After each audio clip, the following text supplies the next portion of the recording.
What's up, coaches? Coach Korea coming with the 8th part of the Pro Series install. Sorry for the delay, but it was a long weekend at the clinic.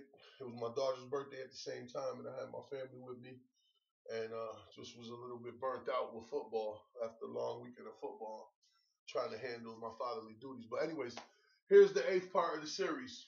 Pro right 555. We used to call it 555 just for easy sake.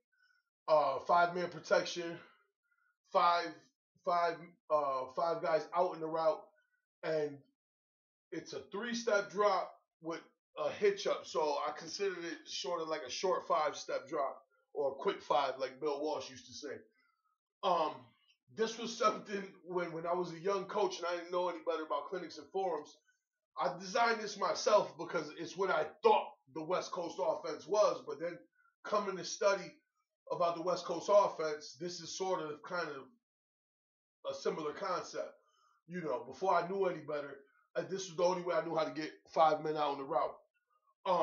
The big thing about this play, it was a bob protection, a big protection, meaning, you know, most of the pass plays, we had these guys hinging on the backside. Here is more of an aggressive short set and lock on to your man because we're going to get the ball out of the flat quick. The uncovered linemen always have to pop their feet in place, protecting their inside and outside gaps, keeping their shoulders square and their eyes up. We can't get any penetration from up the middle because we're going to try to sneak the ball out in the flat. So I think it was that was an important coaching point. The uncovered linemen staying square, popping their feet in place, making sure they're protected either gap, left or right. We got to be able to pick up any 2-man game. So those uncovered linemen have to help. You know, if there's any kind of game, like let's say, for instance, here, if the Mike and Nose are going to play, you know, Nose come backside A, Mike come strong side A, he has to have enough mind to know he's got to help here. And we'll take our chances here. So that was an important coach's point. The X, Y, and Z have to outside release on this play. You want an outside release to try to create some spacing so we're getting the ball out into the flat. Not only the spacing, we want to try to get some reactionary things with the defenders. The quarterback has to 3-step and hitch step and get it to either back in the flat. Now, when I say that is, we used to teach them to drop straight back. Now, understand, this play is going directly to the flat. All of this stuff out here with the Z, Y, and X is eyewash. We're trying to get the ball to either back. So right off his step, and this was part of the reason I said this was kind of like a series design system. This was another way for me to get to the ball to either back that was a high percentage play, and it worked for us. So the quarterback would come straight back, and if he didn't like what he saw one way, he would pull it, hitch up, and throw it the other way.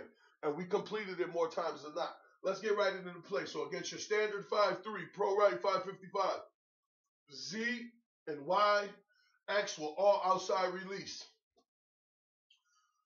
Right tackle will big block over the tackle. Right guard's uncovered. He will pop his feet in place, keeping his eyes up, looking for any kind of violation in either gap on either side. Center will big block. Left guard will big block, keeping his eyes uncovered on outside, inside gap, staying square, eyes up. Tackle will big block. Quarterback will drop straight back. He will look one way or the other, trying to get the ball out into the flat as quick as he can. Now, another key coaching point to these running backs is we always told them to attack downhill, then flatten out. So this H would run, you know, a similar path to his kick out to put that end sort of in the vine, who's also seeing that Y outside release. We may get this end to react a little differently. So we'll run right at him. Maybe he'll collapse in, and then we'll sneak out in the flat. Same thing with the R. He will run right at the outside end, sneak out in the flat. These are downhill paths. Downhill paths to get the ball out in the flat right away. Against this 4-4, same deal. Y, Z, X will outside release. Our right tackle is uncovered. In this situation, he has 2 options. He could attack him in a quick set and lock on, or he could pass set and try to get a little movement from him up the field. So with the pass set, that may also influence him, up the field, and he'll forget about the H out in coverage. We're trying to get a little bit of reactionary movement. It's the reason for the outside release and the reason we're running right at him. So he could lock on or pass set him. Right guard will quick set and take the 3 technique right now. Center's in a peculiar position. He needs to pop his feet in place, stay square, keep his eyes up, and protect both A gaps. This is an important block. He can't pick one way or another unless there's spikage right away by either the 3 or the 1 technique. He has to pop his feet in place, stay square, looking for protecting both A gaps. Left guard needs to lock on, quick set him, punch this man right through the middle of his sternum. Make sure we get no leakage here. Backside tackle, again, he has the option where we could either pass set him and draw him up the field or quick set him and take him right now.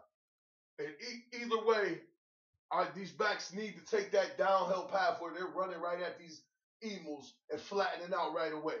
And, that's how they will get enough spacing in the play to catch the ball in a position where they could get up the field and make it a positive game. Against the 6-2, same situation as the 4-4. Similar situation. Center's going to be in that predicament where he's got to protect both A gaps. The other 4 linemen are all big blocking these guys. They don't have the option to short set.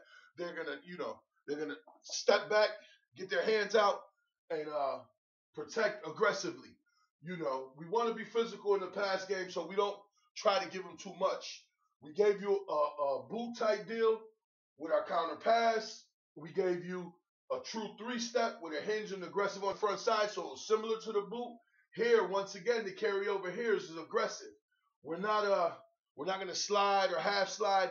None of that. These are aggressive protections to give us some options to get other people to the ball. So this was the last part of the passing game that we had in this particular series in East Hartford from 2011 to 2014, and it worked for us. Like I said, this is a get the ball to the backs to the flat now type deal. The 3 outside threats are all eye watch, just trying to run people off so we can get the ball underneath to involve other people in the pass game and run game. So with this being the 8th part, there's only going to be one more video after this, and it was going to be how we involved option into the run game to give us another fullback run play. So that would give the fullback a total of 3 run plays, I believe, or 2 run plays. Whatever it is, you're starting to see between the fullback run game and this pass game, how we got the other players involved. And like I said, I don't know if it's right or wrong. It's what worked for us. We put up big numbers. One season, like I said, in the 10-game season, we scored 240 points. Basing out of this series right here with the Buck series and our Jet series, and that was the offense, how I designed the offense in East Hartford. I still kept our wing T principles intact and just added it to this to get people involved because the lack of athletes we had, and I had to find ways to make it work. But until the next time, Coach Career,